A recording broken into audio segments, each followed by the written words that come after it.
உன்னை பத்தி தனக்கோடி நிறைய என்கிட்ட சொல்லியிருக்கான்.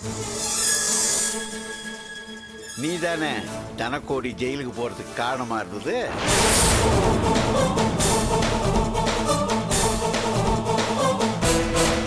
தனக்கோடிய நானும் ரொம்ப க்ளோஸ் ஃப்ரெண்ட்ஸ். என்ன வசந்தி? ஏன் என்னாச்சு? உள்ள போய் தாப்ப போட்டு ரொம்ப நேரம் ஆச்சு மாமா. நான் ரொம்ப நேரம் கதவு தட்டி எந்த சத்தமும் இல்ல. எனக்கு ரொம்ப பயமா இருக்கு. அக்கா கதவு திறக்கா. கணேசா வந்திருக்காங்க. அக்கா என் புருஷன் குடும்பத்தை தவிக்க விட்டுட்டு போயிட்டார்னா அவருக்கு என்ன சூழ்நிலையோ என்ன காரணமோ, ஆனா நான் உன்னை நல்லா பொறுப்பா தானடா வளர்த்து ஆளாக்கி இருக்கேன். அதுக்கு நீ செஞ்ச கைமாறி இதுதானா? என்ன இப்படி வெறும் நெத்தியோடையும் வெறும் கழுத்தோடையும் இருக்க வச்சுட்டேடா.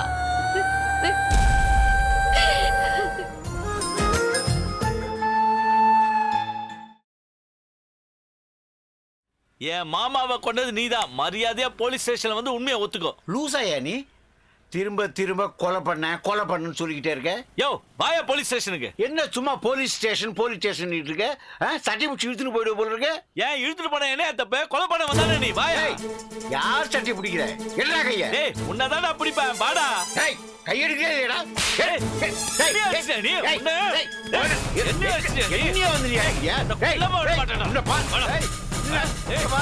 மரியாதையா சொல்றேன். பாப்பா நிறுத்துங்கப்பா. என்ன ரோட்ல சண்டை போட்டுட்டு இருக்கீங்க? விடுங்கப்பா, விடுங்க. கொன்னுடுவே ஜாக்கிரதை. ஏன் சட்டியா பிடிச்சிட்டியா நீ? ஏய் என் மாமனை கொண்ட உன்னை போலீஸ்ல பிடிச்சு கொடுக்காம விட மாட்டியா? ஏய் என்னடா சும்மா போலீஸ் பூச்சாண்டி காட்டுற? யாரு? ஐயா கொஞ்சம் பொறுமையா இரு. கணேசா விடு கணேசா, சும்மா சண்டை போட்டுட்டு இருக்காத. ஏங்க அவர் தான் வயசு வேகத்துல பேசுறாருன்னா நீங்க வயசுல பெரியவர், கொஞ்சம் பொறுமையா போங்களேன். வயசுல பெரியவனாக்கா நான் என்ன கிழவனா? இவனுக்கு என்ன வயசு வேற? என்கிட்ட மோதி பாக்க சொல்லு. பாக்குற இவனை காலை உடைச்சிடுவேன். ஏய் வாயா. யாரு காலை யாரு உடைக்கிறான்னு பாப்போமா? டேய் என்ன விட்டா ரொம்ப மரியாதை கட்ட ஜாக்கிரதை. ஏன் இப்படி சண்டை போடுறீங்க? ஏங்க ரோட்ல நடந்து போறவன கூப்பிட்டு வீண் சட்டை வலிக்கிறா, நீங்க அவனுக்கே சப்போர்ட் பண்றீங்க? சப்போர்ட்லாம் பண்ணலீங்க. ரோட்ல அனாவசியம் தகராறு பண்ணாதீங்கன்னு தான் சொல்றேன். யோ அவர் யார் தெரியுமா? அவர் யார் தெரியுமா? யாராண்டா எனக்கு கேலியா? எங்க மாமா தனக்கோடி கூட ஒண்ணு வேலை செஞ்சோம். அவர் பொண்ணதான் என் மாப்பிள்ள சிவா கல்யாணம் பண்ணிக்க போறான். அப்படி இருக்கும்போது அவர் உனக்கு சப்போர்ட் பண்ணுவாரா எனக்கு சப்போர்ட் பண்ணுவாரா? போயா கூமுட்ட. யோ சத்யமூர்த்தி சார், இந்த ஆளை மட்டும் நம்பிடாதீங்க. பக்கா ஃப்ராடு. மூஞ்ச பாருங்களேன். சத்யமூர்த்தியா?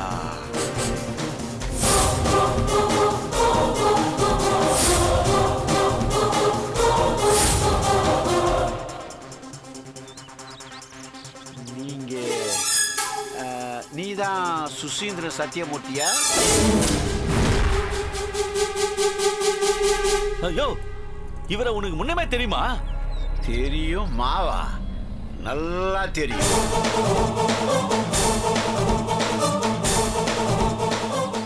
கணேசா, நான் இவர்கிட்ட பேச வேண்டிய விஷயம் நிறைய இருக்குது. நீ போ போ போ போ. யோ நிறுத்தியா?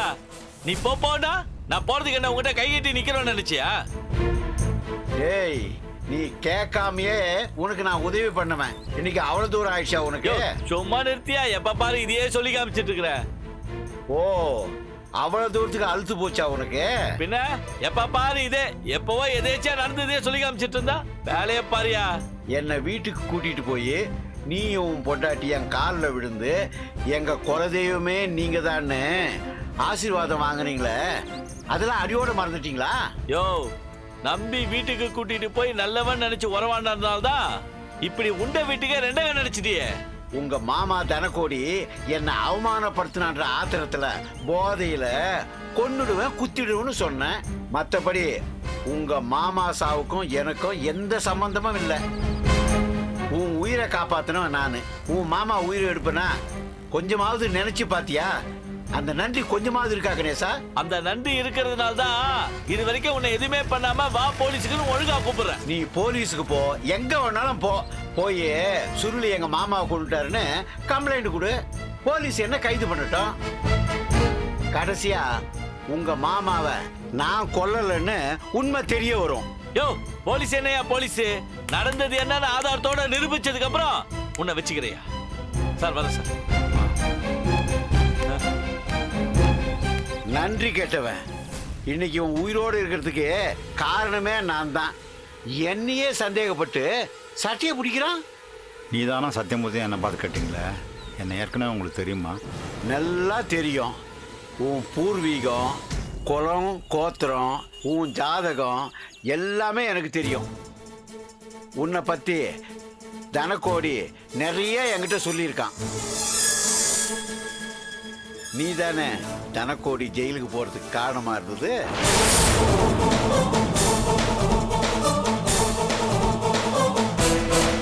தனக்கோடிய நானும் ரொம்ப க்ளோஸ் ஃப்ரெண்ட்ஸு. பல வருஷ பழக்கம், நெருங்கின பழக்கம். உன்னை தேடி கண்டுபிடிக்கணும்னு தான் தனக்கோடி தலைமறைவா இருந்தான். அவன் நிம்மதியா ஒரு ராத்திரி கூட தூங்குனதில்லை. உன்னையே நினைச்சுக்கிட்டு இருப்பான். உன்னை தேடி கண்டுபிடிச்சு கொல்லணும்னு துடியா துடிச்சுக்கிட்டு இருப்பான். தான் குடும்பத்தை விட்டு பிரியறதுக்கே காரணம் நீதான் அப்படின்னு நொடிக்கு 100 தடவை என்கிட்ட சொல்லிக்கிட்டு இருப்பான். எப்ப பார்த்தாலும் சத்தியமூர்த்தி சத்தியமூர்த்தி அப்படின்னு உன் பேரை சொல்லி கருவிக்கிட்டே இருப்பான். என் நண்பன் தனக்கோடி தேடிக்கிட்டு இருந்த சத்தியமூர்த்தி நீதானா? தனக்கோடி குடும்பம் சிதறி சின்னாபின்னமாகி தனித்தனியா பிரிஞ்சு வருஷ கணக்கா பொண்டாட்டி பிள்ளைங்களை பார்க்காம நிமிஷத்துக்கு நிமிஷம் நெருப்பு மேல நிக்கிற வேதனையை அனுபவிக்க காரணமா இருந்தது நீதானா? என்ன நெஞ்செழுத்தம் இருந்தா நீ பெத்த பொண்ண நீ பிரிச்ச குடும்பத்துக்கு மருமகளாக பார்த்திருப்ப. நீதான் தனக்கோட்டிக்கு சம்பந்தி ஆக போறவன்னு அவனுக்கு தெரியுமா? தெரியாதுங்க. அவரை நேரில் சந்திக்கிறதுக்குள்ள அவர் இறந்து போயிட்டாரு. தனக்கோடி குடும்பத்துல யாருக்காவது இந்த விஷயம் தெரியுமா? தெரியாது. அப்போ நான் நேரா தனக்கோடி சம்சாரத்துக்கிட்ட போய் உங்க புருஷன் உங்களை விட்டு பிரியறதுக்கு காரணமா இருந்தது இந்த சத்தியமூர்த்தி தான், இவர் தான் உங்களுக்கு சம்பந்தி ஆக போறவரு, இவன் பொண்ணுதான் உங்க மகனுக்கு நிச்சயம் பண்ணிருக்கீங்க அப்படின்னு சொன்னா இந்த கல்யாணம் நடக்குமா? தயவு செஞ்சு அப்படியெல்லாம் சொல்லிடாதீங்க. எவ்வளவோ போராட்டம், இழுபறி, வேதனைகளுக்கு அப்புறம் இந்த கல்யாணம் நடக்க போகுது. தயவு செய்யுங்க. இந்த விஷயத்தை சம்பந்திக்கிட்ட சொன்னீங்கன்னா கல்யாணம் நடக்கவே நடக்காது. உங்க காலில் வேணா விடுறாங்க. சி இந்த காலில் விடுறது, கற்பூரம் வைக்கிறது, இதுக்கெல்லாம் நான் மசிவே மாட்டேன். காணிக்க வைக்கிறேன்னு சொல்லு. புரியலையா? எந்த குடும்பம் எக்கேடு கெட்டு போனாலும் எனக்கு கவலையே இல்லை. எந்த கல்யாணம் நடந்தா எனக்கு என்ன, நடக்கா கட்டி எனக்கு என்ன. யார் வாழ்ந்தாலும் செத்தாலும் எனக்கு எதை பத்தியும் கவலையே இல்லை. என் கவலையெல்லாம் பணத்தை பத்தி தான். எப்பவுமே என் கையில பணம் புரண்டுகிட்டே இருக்கணும். சரக்கு அப்படியே ஆறா ஓடிக்கிட்டு இருக்கணும். பாக்கெட்ல எவ்வளவு பணம் வச்சிருக்க? அது பொண்ணுக்கு கல்யாண வேலை ஜரூரா நடந்துகிட்டு இருக்கு. கையில காசு இல்லாமல் இருக்கும்.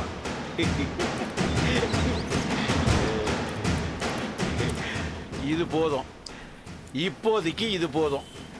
நான் கேட்கும் போதெல்லாம் இதே மாதிரி பணத்தை கொடுத்துட்டா உன்னை பத்தி வெளியில மூச்சு விட மாட்டேன். பணம் மறுபடியும் தேவைப்படும். தேவைப்பட்டா வீட்டுக்கே வந்து வாங்கிக்கிறேன். நான் வரட்டுமா?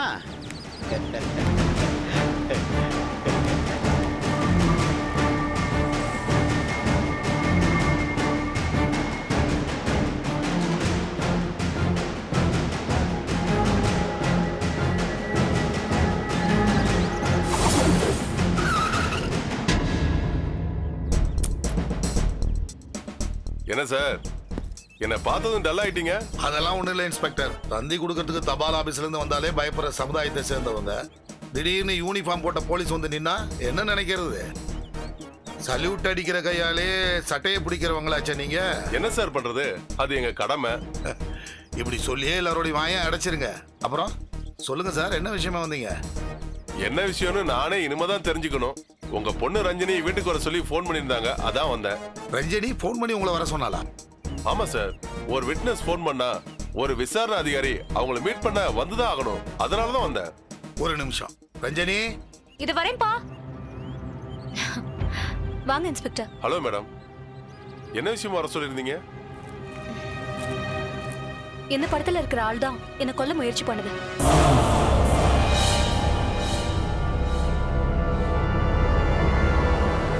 எனக்கு நல்ல ஞாபகம் இருக்கு இன்ஸ்பெக்டர்.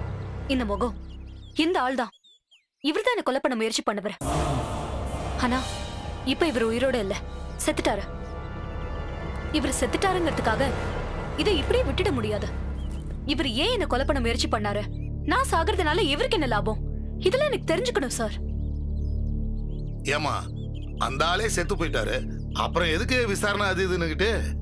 இல்லப்பா, அப்படிலாம் விட்டுட முடியாது. இவர் எதுக்காக என்ன கொலை பண்ண பார்த்தாரு? நான் சாகிறதுனால இவருக்கு என்ன லாபம்? உயிரோட இருக்கிறதுனால என்ன நஷ்டம்? இந்த விவரம் எல்லாம் நான் தெரிஞ்சுக்கணும்பா.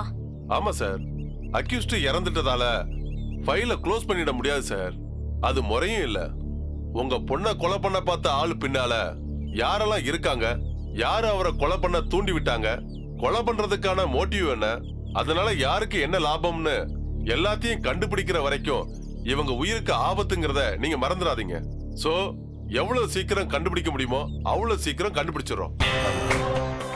இந்த தனக்கோடி விஷயத்தை தோண்டி துருவ போய் வேங்கடத்தை சொல்லி விஷயம் வெளியில வந்துட்டா என்ன சார் யோசிக்கிறீங்க? செத்து போனவர் போயிட்டாரு. அவர் குடும்பத்துல இருக்கிறவங்களுக்கு அவரை பத்தி இன்னும் முழுசா தெரியாம கூட இருந்திருக்கலாம். பாவம், அவங்களே குடும்ப தலைவரை பறி கொடுத்துட்டு நிக்கிறப்போ நீங்க போய் ஒரு பொண்ணை கொலை பண்ண முயற்சி பண்ண குற்றவாளி அப்படி இப்படின்னு விசாரணைங்கிற பேர்ல அவங்களுடைய வேதனை என்ன அதிகப்படுத்துமான்னு தான் நான் யோசிக்கிறேன். என்ன சார் பேசுறீங்க? பாதிக்கப்பட்டவங்களுக்கு நியாயம் கிடைக்கணும், குற்றவாளிகள் தண்டிக்கப்படணும். இது ரெண்ட தவிர சட்டத்துக்கு எந்த சென்டிமெண்ட்டும் கிடையாது. சட்டத்தோட பார்வையில எல்லாருமே ஒண்ணுதான் சார். கூடிய சீக்கிரமே உங்க டாக்டரை கொலை பண்ண முயற்சி பண்ண கேஸோட எல்லா டீடைல்ஸையும் நான் கொண்டு வரேன். நான் வரேன் சார், நான் வரேன் மேடம்.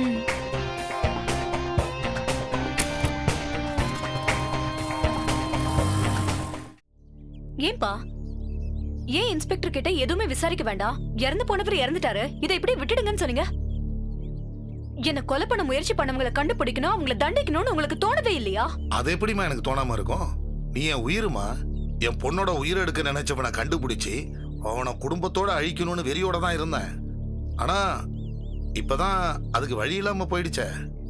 நீ நல்லா இருக்கணும், நீ நல்லா வாழணுங்கிறதுக்காக என்னோட ஆத்திரம் ஆவேசம் இதெல்லாம் நான் அடக்கிக்கிட்டு இருக்கேன், தெரியுமா உனக்கு? அதை விடு. இன்னொரு விஷயம், இப்ப உன்னை கொல்ல வந்தவன் யாரு? சிவாவோட அப்பா.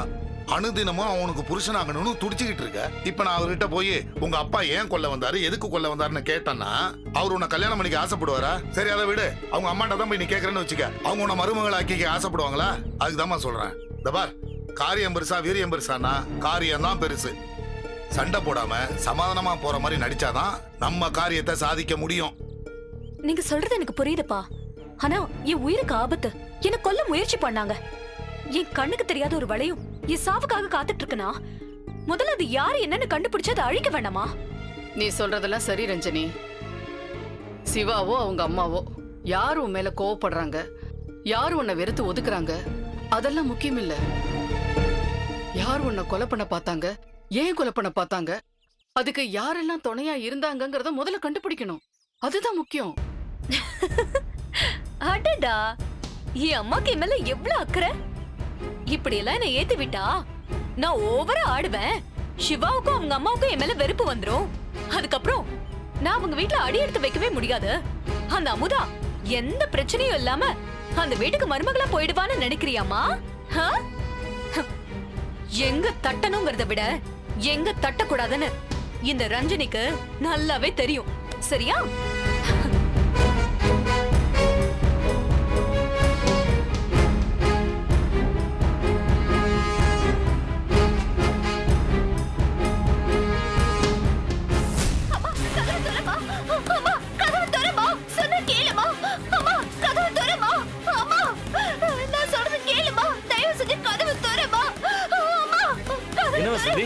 ஏன் என்னாச்சு? உள்ள போய் தப்பு போட்டு ரொம்ப நேரம் ஆச்சு மாமா. நான் ரொம்ப நேரம் கதவு தட்டி எந்த சத்தமும் இல்ல. எனக்கு ரொம்ப பயமா இருக்கு. அக்கா கதவு திறக்கா, கணேசன் வந்திருக்காங்க. அக்கா கதவு திறக்கா. அக்கா அக்கா கதவு திறக்கா, கணேசன் வந்திருக்காங்க. அம்மா கதவு திறமா. அக்கா சொல்றேன், கதவு திறக்கா. அக்கா கதவு திறக்கா. அக்கா அக்கா கதவு திறக்கா. என்னாச்சு? ஏன் எல்லாம் கதவு திறக்கீங்க? ரொம்ப நேரமா அம்மா உள்ள இருக்காங்கடா. தாப்பால் போட்டுக்கிட்டு கதவு தட்டினா திறக்க மாட்டேங்கிறாங்க. அம்மா கதவு திறமா. அக்கா அம்மா கதவை தெருமா, நாங்க எல்லாம் சொல்றோம் இல்ல, கதவை தெரு ப்ளீஸ்மா. அம்மா அம்மா என்னம்மா பண்ற? கதவு தரமா அம்மா.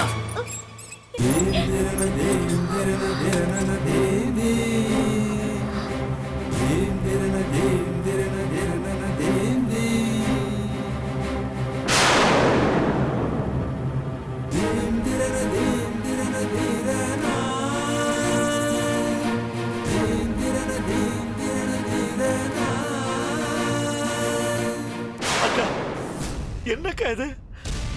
என்னக்கா இது கோலம்? வெறும் கழுத்தோடையும் வெறும் நெத்தியோடையும். அக்கா இந்த குளத்துல உன்னை என்னால பார்க்க முடியலக்கா, பார்க்க முடியலக்கா. அந்த கடவுள் மாமாவும் இருக்க போதுனா ஏன் உயிரை எடுத்துட்டு போயிட்டா கூட சந்தோஷப்பட்டிருப்பா.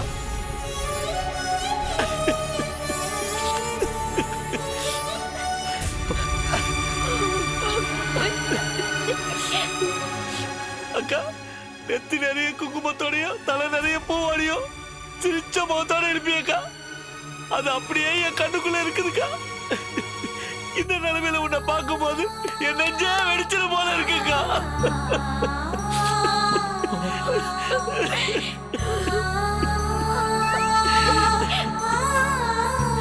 அக்கா பூ விக்கிறவங்க இருந்து படம் விக்கிற வரைக்கும் நீ முதல்ல வியாபாரம் பண்ணா நல்லா வியாபாரம் ஆகும்னு உங்ககிட்ட வந்து நிப்பாங்களக்கா. பக்கத்து வீட்டுல இருக்கிறவங்களா பேர் வைக்கிறது, வளகாப்பு, குழந்தைக்கு காது குத்துறது, எந்த நல்ல நிகழ்ச்சி நடந்தாலும் உன்னை முதல்ல நிக்க வச்சு பண்ண சொல்லுவாங்களக்கா. அப்பெல்லாம் நான் பார்த்து எங்க அக்கா மகாலட்சுமி மாதிரி இருக்குன்னு மனசுக்குள்ள சந்தோஷப்படுவாக்கா. அப்படிப்பட்ட உனக்கா இந்த கோலம் வேணாக்கா, இந்த கோலம் வேணவே வேணாக்கா. அம்மா இப்படி உன்னை வெறும் கழுத்தோட வெறும் நெத்தியோட பார்க்க முடியலம்மா. வேணும்டா, வேணும். எனக்கு நானே கொடுத்துக்கிற தண்டனை. பெத்த மகன் தலை எடுத்துட்டா போதும், தலைமுறைக்கே ஒரு குறையும் இல்லாம நல்லபடியா பாத்துக்குவான்னு உன்னை கண்மூடித்தனமா நம்பி வளர்த்தனே. அதுக்கு எனக்கு நானே கொடுத்துக்கிற தண்டனை. நீ இல்லைனா இவங்க 2 பேரும் எனக்கு இருக்காங்க, ஆனா அவர் இல்லைனா எனக்கு எதுவுமே இல்லையே. தப்பு பண்ணிட்டேன்டா, தப்பு பண்ணிட்டேன். என்னைக்கு பெத்த அப்பாவே நீ மதிக்கலையோ அன்னைக்கே உன் கழுத்தை பிடிச்சு வெளியில தள்ளி இருக்கணும். அதை விட்டுட்டு இன்னைக்கு புரிஞ்சுக்குவான் நாளைக்கு புரிஞ்சுக்குவான்னு நினைச்ச பாரு, அது ஏன் தப்புதான். இப்ப என்னைக்குமே புரிஞ்சுக்க முடியாம பண்ணிட்டேடா.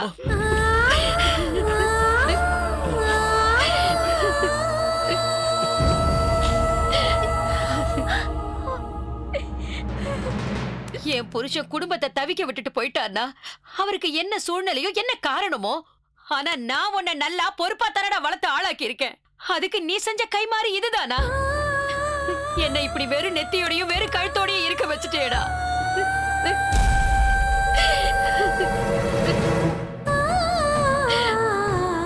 20 வருஷமா இருக்கிற இடமே தெரியாம இருந்தவர் இத்தனை வருஷத்துக்கு அப்புறம் குடும்பத்தோட சேர்ந்து வாழ எவ்வளவு கனவோட வந்திருப்பாரு. அவருக்கு மனசுல எவ்வளவு வேதனையும் குற்ற உணர்ச்சியும் இருந்திருக்கும். அதுக்கு மருந்து போடுற மாதிரி நடந்துக்கலனாலும் இப்படி மரத்து போற மாதிரி நடந்துக்காம இருந்திருக்கலாம்ல.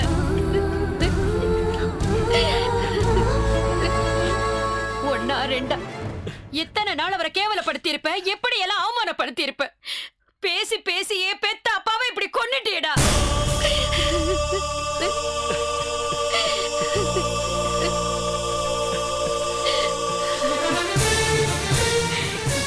ஊர் உலகத்திலேயே பெத்த தாயோட தாலியை அறுத்த ஒரே மகன் நீதான்டா.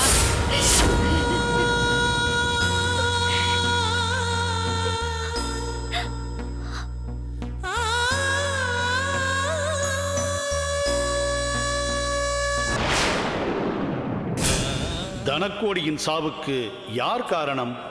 உண்மை வெளியே வருமா?